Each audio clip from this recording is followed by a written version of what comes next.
3টের দিকে আমরা খবর পাচ্ছি যে যশোরের লাশ পাওয়া গেছে। যশোর শহরের মডেল মসজিদের পাশের গলি থেকে আকিকুল ইসলাম নামে এক ফল ব্যবসায়ীর লাশ উদ্ধার করেছে থানা পুলিশ।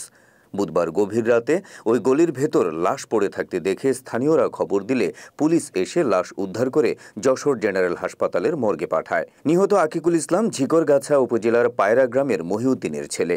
আকিকুল ইসলামের স্বজনরা জানায়, দোকানে ছিল, ওখানে একটা ফোন আইছে, ফোন আসার জেরে সে যশোর চলে আইছে।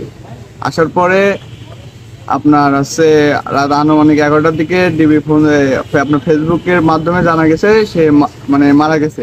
ঝিকরগাছা বাস স্ট্যান্ডে আকিকুল ইসলামের একটি ফলের দোকান রয়েছে। রাত 9টার দিকে আতিকুল ইসলাম তার ফলের দোকানেই ছিলেন।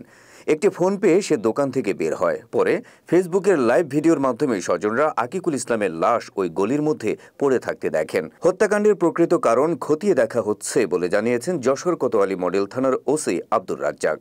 আসতে পরে ডিবি লাশটা উদ্ধার করেছে। উদ্ধার করার পরে ওনার ফোন মনে হয় ডিবির কাছে রয়েছে। এবং ফোনের লাস্ট লোকেশন, লাস্ট কথা হয়েছে একটা মহিলার সাথে।